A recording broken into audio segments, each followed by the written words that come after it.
बाड़मेर से। आप कहाँ से? आप संभाल रहे हो क्या देंगे जी?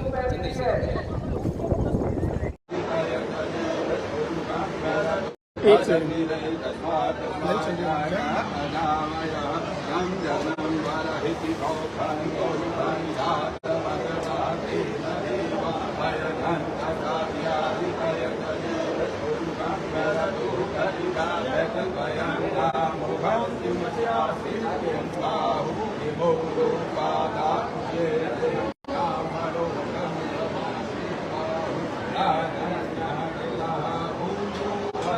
माता की। अभी हमारे बीच में आदरणीय राजनाथ सिंह जी पधार चुके हैं, तो एक बार जोर से नारा आगे, भारत माता की। राजनाथ सिंह जी जिंदाबाद, नरेंद्र मोदी जिंदाबाद, भारतीय जनता पार्टी जिंदाबाद। धन्यवाद। आज इस परिवर्तन यात्रा के अंदर हमारे मध्य आदरणीय राजनाथ सिंह जी पधार चुके हैं और इसके साथ ही मंच पर बैठे सभी अतिथिगण। आज ये यात्रा जो परिवर्तन यात्रा है, यहाँ पर शक्ति और भक्ति की धरती से ये प्रारंभ हो रही है, जहाँ बाबा रामदेव जी की ये धरती और वहीं पर ये पोखरण के अंदर जिस तरह से शक्ति का प्रदर्शन करते हुए पोखरण में धमाका किया था, ऐसी शक्ति की ये धरती, यहाँ से यात्रा ये प्रारंभ हो रही है। और निश्चित रूप से मैं कह सकता हूं कि आज ये जो यात्रा है, ये परिवर्तन की यात्रा है। राजस्थान की जनता अब इस प्रशासन और इस जनता, इस सरकार से परेशान हो चुकी है। राजस्थान के अंदर जिस तरह से भ्रष्टाचार में ये राजस्थान एक नंबर पर पहुंचा है, जहां एक तरफ देखा जाए तो इस राजस्थान को, जहाँ विकास के अंदर हम पहले देखते थे कि आगे चल रहा था, एक नंबर पर था, लेकिन राजस्थान आज सबसे पिछले पायदान पर पहुंच चुका है। आपको मैं बताना चाहता हूं कि प्रधानमंत्री नरेंद्र मोदी जी के नेतृत्व स्वागत है। और अब आपके सामने वो क्षण आ रहे हैं, इस देश की रक्षा की जिम्मेवारी जिन पर है, मंच पर आते ही इस ओर से उस छोर तक ताली बजनी चाहिए। खड़े होकर ताली बजाइए। स्वागत है भाई, स्वागत है।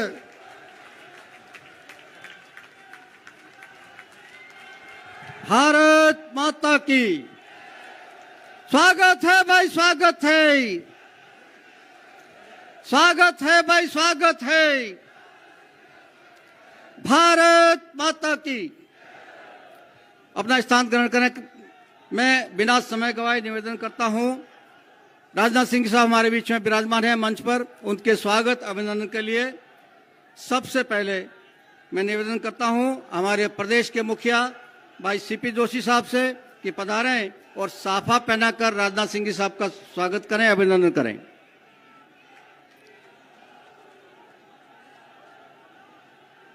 इसके साथ ही मैं निवेदन करता हूं स्थानीय दोनों सांसद आदरणीय गजुबना और कैलाश चौधरी जी, दोनों से निवेदन है राजनाथ सिंह जी साहब को तलवार भेंट करके उनका अभिनंदन करें, स्वागत करें। रामदेवरा धाम में हम विराजमान हैं। कृपया नारा नहीं, विराजे आप, विराज जाए, सब विराजे, कोई खड़ा नहीं रहेगा, सब विराजे, विराजिए, विराजिए। रामदेवरा पीठ के पीठाधीश्वर राव भौम सिंह जी हमारे बीच में विराजमान हैं और उनके साथ में भगवत सिंह जी साहब, दोनों से मैं निवेदन करूंगा आदरणीय राजनाथ सिंह जी को स्मृति चिन्ह भेंट करके यहाँ की यादों को चिरस्थायी बनाने का काम करें। और अब जिस धरती पर हम ये कार्यक्रम कर रहे हैं, जैसलमेर जिला, उस जैसलमेर जिला के जिलाध्यक्ष सीपी सारडा साहब और उनकी पूरी टीम से मैं निवेदन करता हूं वो पधारें और एक बड़ी माला से उनका अभिनंदन करें। इस जिले के प्रभारी रामस्वरूप जी गोदा, जिलाध्यक्ष चंद्र प्रकाश जी सारडा, जिला प्रमुख प्रताप सिंह जी सोलंकी, प्रधान साहब राजनाथ सिंह जी का स्वागत करेंगे बड़ी माला से। प्रधान सम तने सिंह जी साहब सोडा, प्रधान फतेहगढ़ जनक सिंह जी साहब, प्रधान साकड़ा भगवत सिंह जी साहब और चेयरमैन नगर पालिका मनीष पुरोहित जी, जिला महामंत्री सुशील व्यास, सवाई सिंह जी, दलपत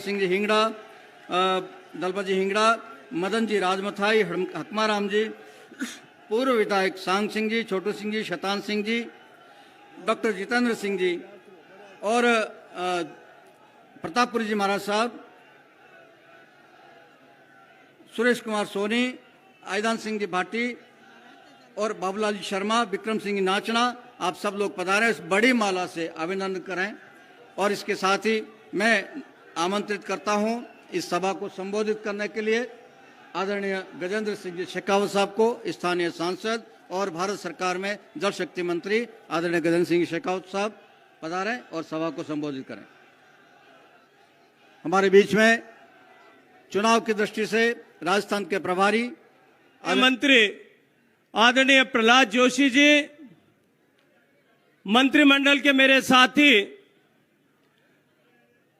बाबा साहब भीमराव अंबेडकर के बाद कभी राम सेतु के अस्तित्व को नकारते हैं और कभी भगवान राम कन्हैयालाल टेलर के गला काट करके सर धड़ से अलग कर दिया। मित्रों, यह एक ऐसा समय इस संधि काल में जहां एक तरफ माननीय नरेंद्र मोदी जी के नेतृत्व में देश आगे बढ़ रहा है, इस संधि काल में जहां देश संपरिवर्तन की ओर, ट्रांसफॉर्मेशन की ओर जा रहा है, 140 करोड़ लोग माननीय प्रधानमंत्री जी के नेतृत्व राजस्थान में रेलवे इंफ्रास्ट्रक्चर के डेवलपमेंट के लिए दिया, 45,000 करोड़ रुपया राजस्थान में रोड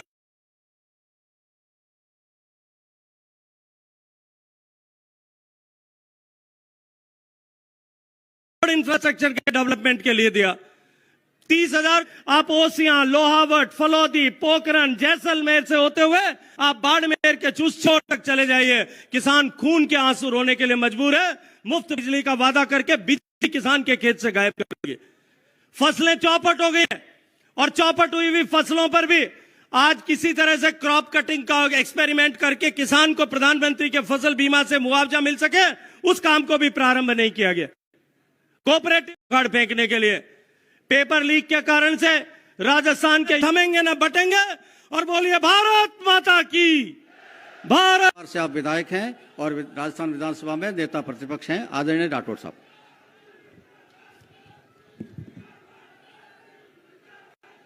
परिवर्तन संकल्प यात्रा के इस महासमागम में इस परिवर्तन की आवाज को राज्य के जन जन तक पहुंचाने के लिए आह्वान करने हमारे बीच में भारत माता की बहुत बहुत धन्यवाद। राजस्थान प्रदेश के तेज तर्रार अध्यक्ष, जिनका अभी अभी आपने भाषण सुना है, ऐसे श्री सीपी जोशी जी, और दो बार जिन्होंने मुख्यमंत्री के रूप में इस राजस्थान प्रदेश की जिम्मेदारी संभाली है, ऐसी श्रीमती वसुंधरा राजे जी, पूर्व मुख्यमंत्री, भारत सरकार के मंत्री श्री गजेंद्र सिंह जी शेखावत, भारत सरकार के मंत्री श्री अर्जुन राम जी मेघवाल, केंद्रीय मंत्री श्री प्रहलाद जी जोशी और यहां के प्रभारी और राष्ट्रीय महामंत्री श्री अरुण सिंह जी, केंद्रीय राज्य मंत्री कैलाश चौधरी जी, राजेंद्र सिंह जी राठौर, नेता प्रतिपक्ष श्रीमती विजया राहटकर जी, सह-प्रभारी श्री चंद्रशेखर जी, श्री प्रताप पुरी जी, श्री प्रताप सिंह जी रामगढ़, श्री जितेंद्र सिंह जी भाटी, श्री पीपी चौधरी जी, श्री भागीरथ चौधरी जी, श्री देवाजी भाई पटेल, श्री बाबू सिंह जी, समस्त सांसद, विधायक, प्रदेश पदाधिकारी, कार्यकर्ता, बहनों एवं भाइयों, आज आप सबके बीच आकर मुझे बेहद खुशी हो रही है और जो उमंग और उत्साह आप सबके अंदर यहां पर मैं देख रहा हूं, मैं विश्वास के साथ कह सकता हूं। एक पेपर वहां छूट गया क्या?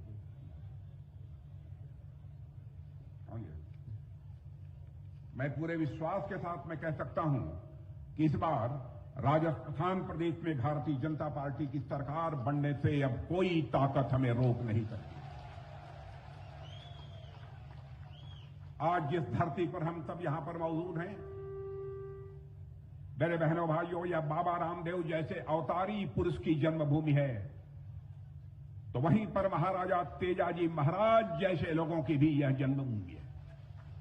यह पूरा क्षेत्र मरुभूमि के साथ साथ वीरभूमि है, और इतना ही नहीं, यह तपोभूमि है और साथ ही साथ अणुभूमि है। 5 परमाणु परीक्षण इसी धरती पर हुए हैं, और इस धरती पर 1971 में भारत पाक युद्ध के दौरान लोंगोवाला की लड़ाई भी लड़ी गई थी, जिसमें भारत ने निर्णायक विजय हासिल की थी। बहनों भाइयों, यह वही धरती है। 1998 में भी यही परमाणु परीक्षण हुआ था, और देकर उसी परमाणु परीक्षण के कारण भारत सारी दुनिया में एक न्यूक्लियर पावर के रूप में जाना जाने लगा था। यह ऐसी धरती है।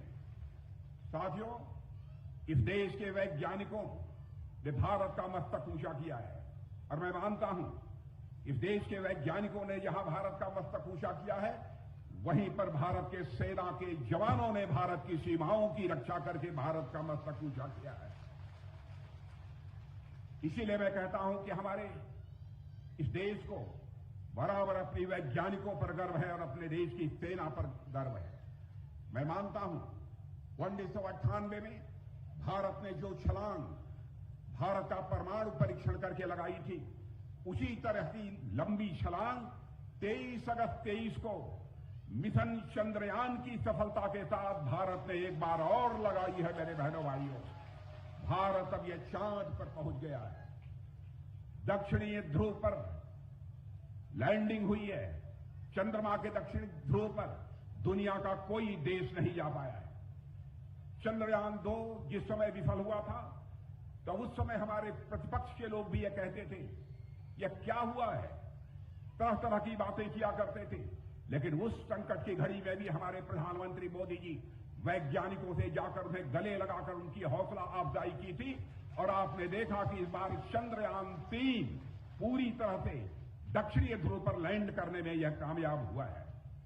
भारत चांद पर तो पहुंच गया है मेरे बहनों भाइयों, और 15 लाख किलोमीटर की दूरी तय करके चंद्रयान, सूर्ययान 11 अब वह भी सूर्य के नजदीक पहुंचना चाहता है। वैसे हम सूर्य से अभी काफी दूर हैं। कांग्रेस दबी जुबान से इस पर भी सवाल उठाने की कोशिश करती है, लेकिन जब वह देश का मुख देखती है, आप जैसे लोगों का मुख देखती है, तो वह चुप्पी साध लेती है।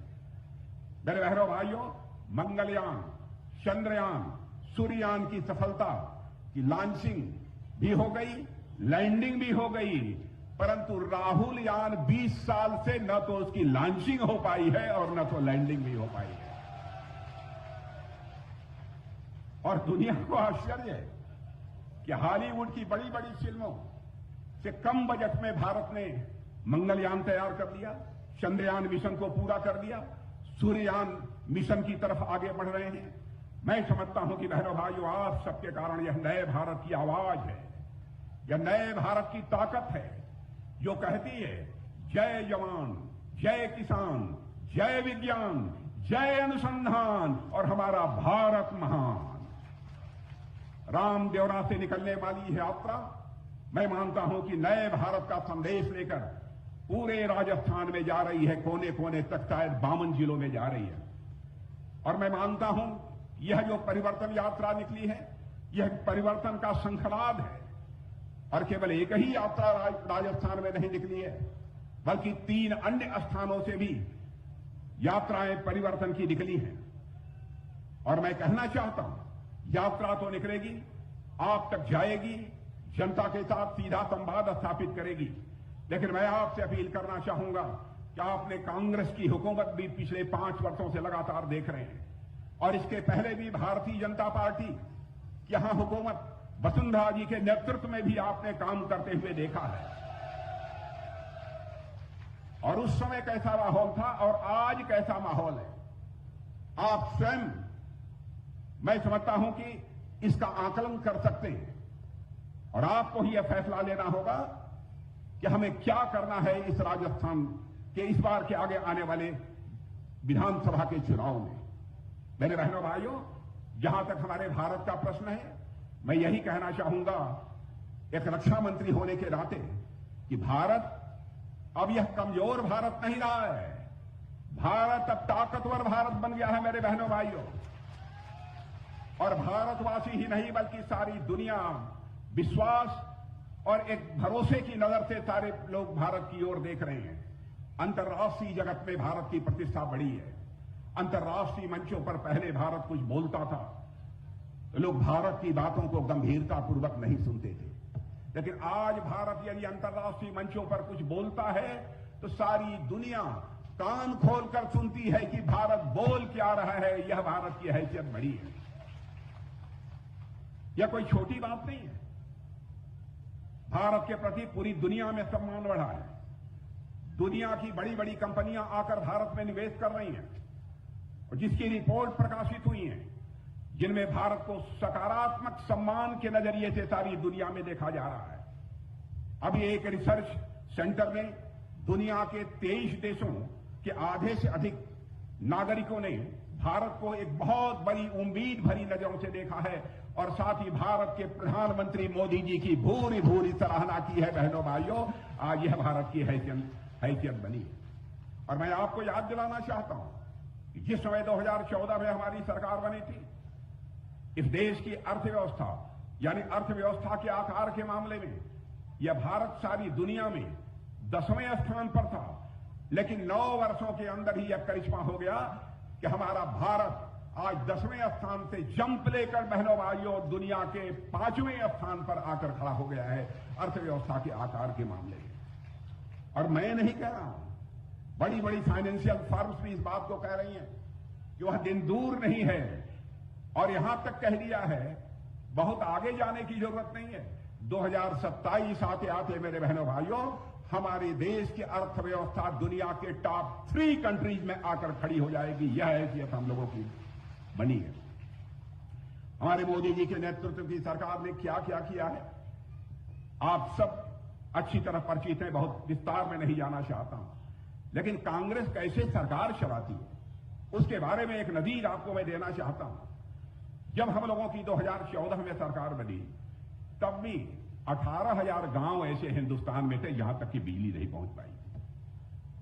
पहली बार साल 1.5 साल के अंदर 18 गांवों में बिजली पहुंचाने का काम यदि किसी ने किया है तो हमारे भारत के प्रधानमंत्री मोदी जी ने किया है। मेरे बहनों भाई, आप सबका जनधन खाता खुला हुआ है। पहले कोई भी सहायता गवर्नमेंट के द्वारा आती थी तो आप सबको जानकारी है 2/3, 1/3, आधा सब भ्रष्टाचार की भेंट को चढ़ जाता था। लेकिन मोदी जी ने यह फैसला किया कि हर नागरिक का जनधन खाता खुलना चाहिए ताकि हम भ्रष्टाचार पर अंकुश लगा सकेंगे। मैं दावे के साथ कहता हूं कि प्रधानमंत्री किसान सम्मान निधि के अंतर्गत और साथ ही अन्य जो हमारी योजनाएं हैं उसके अंतर्गत जो भी आपको पैसा आता होगा, आपके खाते में आता होगा, तो दिल्ली के बैंक से निकलकर जितना पैसा चलता है आपके लिए उतना पूरा का पूरा पैसा आपके खाते में पहुंचता होगा। बहनों भाइयों, इस प्रकार का सिस्टम में बदलाव लाने का काम पहली बार इस आजाद भारत में यदि किसी ने किया है तो हमारे प्रधानमंत्री मोदी जी ने किया है। और आपको सड़कों के मामले में राजस्थान के लोग हैं, पहले भी सड़कें आपने देखी हैं, आज भी आप सड़कें देख रहे हैं। 99% गांवों को हमारी सरकार ने पक्की सड़कों से जोड़ दिया है और यह सिलसिला प्रारंभ किया था आजाद भारत के इतिहास में सबसे पहले तो आदरणीय अटल बिहारी वाजपेयी जी ने प्रारंभ किया था। और आज हाईवे का जहां तक प्रश्न है, हाईवे देखिए, चौड़ी चौड़ी हाईवे, कितनी लंबी लंबी हाईवे इस देश में बन रही है। और भारत ही नहीं, दुनिया के लोग यह मानते हैं कि कुछ ही वर्षों के अंदर हाईवे के मामले में भी भारत के अंदर यह करिश्मा हुआ है। सारे लोग मानते हैं। यह सब काम यदि किसी ने किया है तो मेरे बहनों भाइयों मोदी जी के नेतृत्व की सरकार ने किया है। अब उन्होंने कहा है कि हम अपनी बहनों को लखपति बनाएंगे, जो हमारी गरीब बहनें हैं उनको हम लखपति बनाएंगे। और आप देख रहे हैं कि उसके लिए कई योजनाएं उन्होंने उसके लिए प्रारंभ की हैं। और यह भी आपको मैं जानकारी देना चाहता हूं कि 2014 के पहले ऐसे 70 ग्राम पंचायतें थी जहां पर ब्रॉडबैंड कनेक्टिविटी की सुविधा थी। लेकिन बहनों भाइयों, आज धीरे धीरे 2.5 लाख से अधिक पंचायतों में ऑप्टिकल फाइबर के माध्यम से ब्रॉडबैंड पहुंच चुका है। यह कोई छोटी उपलब्धि नहीं है। और प्रधानमंत्री किसान सम्मान निधि के अंतर्गत 11 करोड़ लोगों को आर्थिक सहायता मुहैया हो रही है। प्रधानमंत्री उज्ज्वला योजना के अंतर्गत जो कुछ भी हो रहा है उससे आप अच्छी तरह सहमत हैं, आप अच्छी तरह जानते हैं। और यहां तक हमारे गजेंद्र सिंह जी शेखावत का प्रश्न है, जिस विभाग का की जिम्मेदारी वह संभाल रहे हैं, तो जल नल के माध्यम से जल अब हिंदुस्तान के करोड़ों घरों में पहुंचना प्रारंभ हो गया है। और मैं दावे के साथ कहता हूं, इस आगामी 2 साल के अंदर इस हिंदुस्तान का एक भी घर शेष नहीं बचेगा जहां पर नल के माध्यम से जल की सुविधा न मुहैया हो जाए। हमारी सरकार ने बराबर आम आदमी का सशक्तिकरण करने का प्रयास किया है। और नीति आयोग ने भी कहा है कि मोदी जी के आने के बाद 13.5 करोड़ से ज्यादा लोग गरीबी रेखा से बाहर आए हैं। और मैं समझता हूं यह इस कारण हो गया कि गरीबी से लोगों को छुटकारा दिलाना, गरीब कल्याण करना, यह लोगों का नारा हुआ करता था।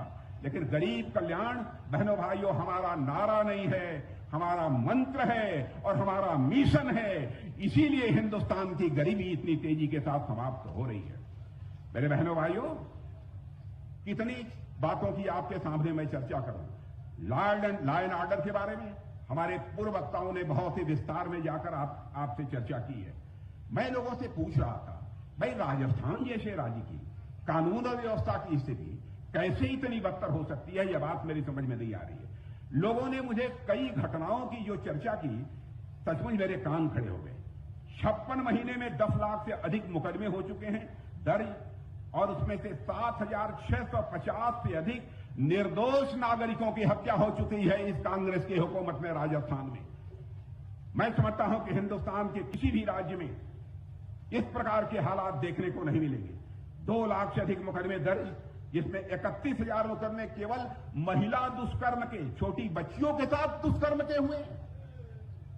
मेरे बहनों भाइयों, राजस्थान की स्वाभिमानी जनता इसे कैसे बर्दाश्त कर सकती? मैं सारे आंकड़े देख रहा था। जोधपुर में पूरे परिवार की जिस तरीके से गला काटकर हत्या कर दी गई है, उसकी जानकारी आप सबको है।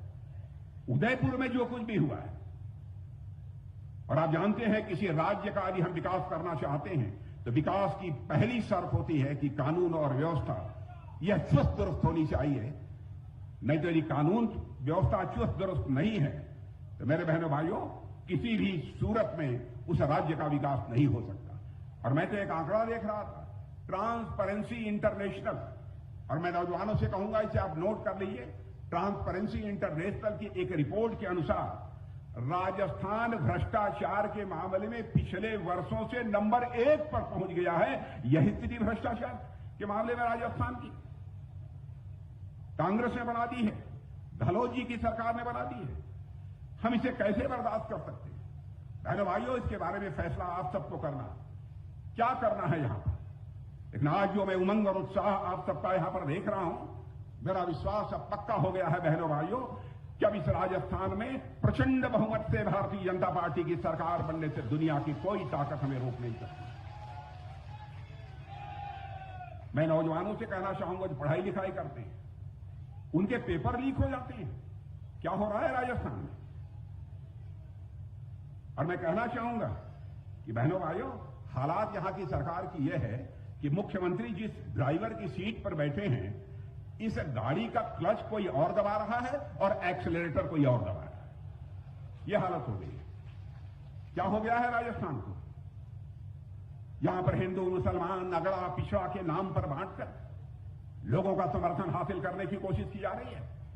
इसका मतलब यह है, जो राजस्थान का विकास होना चाहिए था और विकास के नाम पर कांग्रेस की हुकूमत को वोट मांगना चाहिए था, और विकास के नाम पर वोट मांगने का साहस नहीं जुटा पा रहे हैं। इसीलिए हिंदू मुसलमान अगड़ा पिछड़ा इस आधार पर लोगों का समर्थन हासिल करने की कोशिश कर रहे हैं। उन्होंने मोबाइल गारंटी देना शुरू किया है, कई तरह की गारंटी देना शुरू किया है। और मैं बहनों भाइयों बतलाना चाहता हूं, इसके पहले भी जहां जहां चुनाव हुए हैं जिन राज्यों में, हिमाचल में हुआ है, कर्नाटक भी हुआ है, वहां पर भी जाकर ये लोग इसी प्रकार के तरह तरह के आश्वासन लोगों को देते रहते हैं। कहते हैं यह गारंटी है, और यही गारंटी आकर राजस्थान में भी हमारे राजस्थान के बहादुर बहनों भाइयों को दे रहे हैं। इनके ऊपर किसी भी सूरत में भरोसा नहीं किया जाना चाहिए बहनों भाइयों। 5 वर्षों तक क्या करते रहे आप? 5 वर्षों तक यदि कुछ आपने किया होता तो आपके ऊपर राजस्थान की जनता का यह भरोसा रहा होता। हिंदुस्तान, हिमाचल प्रदेश और कर्नाटक की जनता ने आपके धोखे को, आपके फरेब को अच्छी तरह समझ लिया है। अब एक गठबंधन बनाया है, कई विपक्षी दलों ने मिलकर, 28 दलों ने मिलकर गठबंधन बनाया कि चाहे हो जाए, मुख्यमंत्री जी को, अब मोदी जी को किसी भी सूरत में प्रधानमंत्री नहीं बनना चाहिए। बहनों भाइयों, गठबंधन होना चाहिए तो इस देश के विकास के लिए होना चाहिए। गठबंधन होना चाहिए तो इस देश का मान सम्मान स्वाभिमान बढ़ाने के लिए होना चाहिए। ये गठबंधन इसलिए हो रहा है कि मोदी जी को दोबारा किसी भी सूरत में सत्ता में आने नहीं दे रहा। यह गठबंधन किया। अब इस गठबंधन की क्या हालत है मैं देख रहा हूं। हालत इनकी ऐसी है, नाम बड़ा दर्शन छोटा। नाम तो बहुत इंडिया रख लिया, लेकिन मैं उनको बतलाना चाहूंगा यह नाम बहुत खतरनाक है। यह नाम बहुत खतरनाक है। हम लोगों ने भी एक बार शाइनिंग इंडिया का नारा दिया था बहनों भाइयों, हम हार गए थे, और आपने यह भी इंडिया बना लिया। आपकी हार निश्चित है बहनों भाई, पक्की है। और सनातन धर्म का के ऊपर भी चोट पहुंचाई जा रही है। इन्हीं के गठबंधन के लोगों ने, डीएमके ने चोट पहुंचाई है, और इस पर कांग्रेस चुप्पी साफ कर बैठी हुई है। मैं गहलोत साहब से कहना चाहता हूं, आप क्यों नहीं बोलते? क्यों नहीं सोनिया जी बोलती? क्यों नहीं राहुल जी बोलते? क्यों नहीं खड़गे बोलते कि सनातन धर्म के बारे में आपकी सोच क्या है? और बहनों भाइयों, सनातन धर्म का जहां तक सवाल है, इसको केवल पूजा पद्धति के साथ जोड़कर नहीं देखा जा सकता है। सनातन धर्म, यह सनातन नित्य नूतन है, चिर पुरातन है, न इसका कोई जन्म है न कोई अंत है। और यह सनातन धर्म ऐसा है जो पूरे विश्व को अपना परिवार मानते हुए वसुधैव कुटुंबकम का संदेश यदि कोई धर्म देता है तो यह सनातन धर्म ही देता है। चींटी को भी आटा खिलाकर उसके दीर्घजीवी होने की कामना यदि कोई धर्म करता है तो वह सनातन धर्म करता है। यह भी हमारे कांग्रेस के मित्रों को समझना चाहिए। इतना ही नहीं, नाग पंचमी के दिन सर्प को भी दूध पिलाकर दीर्घजीवी होने की कामना।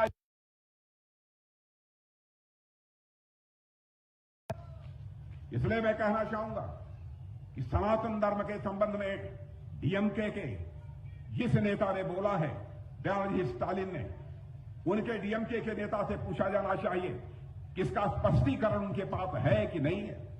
उन्होंने कहा सनातन धर्म में बिल्कुल समाप्त कर देना चाहिए। क्या सनातन धर्म जाति पात और मजहब के आधार पर यह भेदभाव पैदा करने वाला धर्म है? मेरे बहनों भाई, सनातन धर्म ऐसा है जो यह संदेश देता है वसुधैव कुटुंबकम का। सनातन धर्म यह संदेश देता है यत् पिंडे तत् ब्रह्मांडे, जो पिंड में है वही ब्रह्मांड में है, जो जड़ में है वही चेतन में है, जो छोटे में है वही बड़े में है, जो मेरे में है वही तेरे में है। यह संदेश देने वाला यदि कोई धर्म है तो वह सनातन धर्म है। इसलिए मैं कांग्रेस के लोगों से कहना चाहूंगा, गठबंधन में जितने लोग शामिल हैं, INDIA गठबंधन में, सबसे मैं कहना चाहूंगा इसके लिए उनको क्षमा मांगनी चाहिए, नहीं तो यह देश किसी भी सूरत में माफ नहीं करेगा। बहनों भाइयों, आज यहां पर जो आप लोगों के अंदर उमंग और उत्साह देख रहा हूं, सचमुच मैं पूरी तरह से आश्वस्त हूं कि अब यहां पर भारतीय जनता पार्टी की सरकार बनने से अब हमें दुनिया की कोई ताकत रोक नहीं सकती है, और राजस्थान के लोगों ने अपना मन बना लिया है। इसलिए आज के अवसर पर एक बात और मैं कहना चाहता हूं, बहनों भाइयों, भारत की प्रतिष्ठा सारी दुनिया में अब बढ़ गई है। भारत अब पहले जैसा भारत नहीं रहा। और मैं एक उदाहरण देना चाहता हूं। कोरोना का संकट आपने देखा। कोरोना के संकट में के पहले हमारे यहां टीका लगाने वाली वैक्सीन नहीं बनती थी। हमारे प्रधानमंत्री मोदी जी ने तुरंत वैज्ञानिकों का आह्वान किया, वैज्ञानिकों की हौसला अफजाई की और वैज्ञानिकों ने कहा कि हम संकल्प लेते हैं कि कोरोना के संकट से निकलने के लिए हम वैक्सीन भारत में तैयार करेंगे और अपने हाथों से तैयार करेंगे। और वैज्ञानिकों ने वह करिश्मा करके दिखा दिया। और दुनिया के आपको आश्चर्य होगा कि भारत में जितने लोगों को कोरोना का टीका लगा है, जितनी डोजेज लगी हैं, दुनिया के किसी भी देश में उतनी डोजेज कोरोना की नहीं लगी है जितनी कि भारत में लगी है। और आज हमारे भारत की स्थिति वैक्सीन के मामले में ऐसी बन गई, टीका के मामले में, कि हम दुनिया के दूसरे देशों को, मेरे बहनों भाइयों, दुनिया के दूसरे देशों को, लगभग 100 देशों को हम लोगों ने भारत के वैज्ञानिकों द्वारा बनाए गए वैक्सीन को, टीके को, उनको भेजने का काम किया है। यह हैसियत भारत की बनी है। और आपने देखा इस समय रूस और यूक्रेन का युद्ध चल रहा है। यूक्रेन में हमारे लगभग हजारों, 23,000, 24,000 ऐसे बच्चे जो पढ़ाई लिखाई करने गए थे, वो फंसे हुए थे। उनके सारे माता पिता यहां कहते थे, मोदी जी चाहे जो कुछ भी हो जाए, यूक्रेन से हमारे बच्चों को सकुशल लेकर भारत की धरती पर आओ। गंभीर संकट था। जो काम दुनिया का कोई देश नहीं कर पाया, वह करके हमारे प्रधानमंत्री मोदी जी ने दिखा दिया। मेरे बहनों भाई, टेलीफोन उठाया, रूस के राष्ट्रपति मिस्टर पुतिन से बात की और यूक्रेन के राष्ट्रपति मिस्टर जेलेंस्की से बात की, और इतना ही अमेरिका के राष्ट्रपति मिस्टर बाइडेन से बात की। 4.5 घंटे के लिए युद्ध रुक गया और हमारे 23,000 वहां पढ़ने वाले छात्र भारत में आ गए। यह भारत की ताकत बनी। और मेरे बहनों भाइयों, जब तक हर राज्य के रहने वाले लोगों के द्वारा हम लोगों को संबल नहीं मिलेगा, ताकत नहीं मिलेगी, हमारी सरकारें नहीं रहेगी राज्यों में, तब तक मैं समझता हूं कि इन सब सारी शानदार उपलब्धियों को हासिल कर पाना एक बहुत बड़ी चुनौती होगी। इसलिए मैं आप सबसे कहना चाहता हूं कि इस बार के विधानसभा में भारतीय जनता पार्टी को 2/3 से अधिक बहुमत से विजय दिलाकर आप सरकार बनाएं, यही आप सबसे अपील करना चाहता हूं। यदि आप हमारी बात से सहमत हैं तो मैं आप सबसे निवेदन करूंगा, एक बार हाथ ऊपर उठाकर, तालियां बजाकर आप एक बार अपना समर्थन दे दीजिए। यही कहते हुए और आप सबको धन्यवाद देते हुए अपना निवेदन समाप्त करता हूं।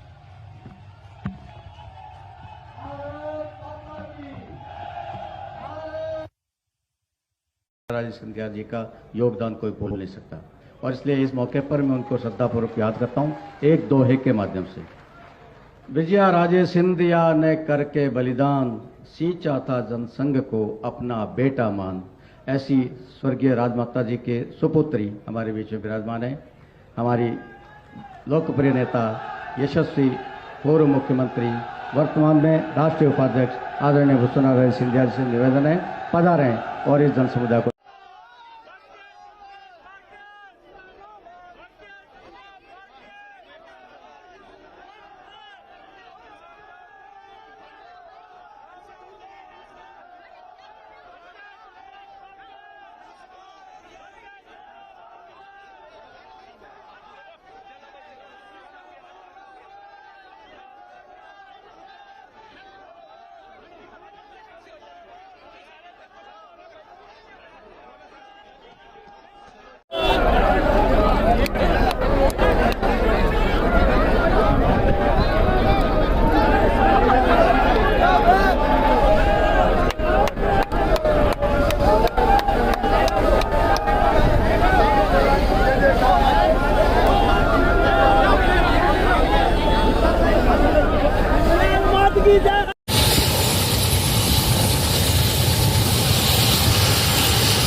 जी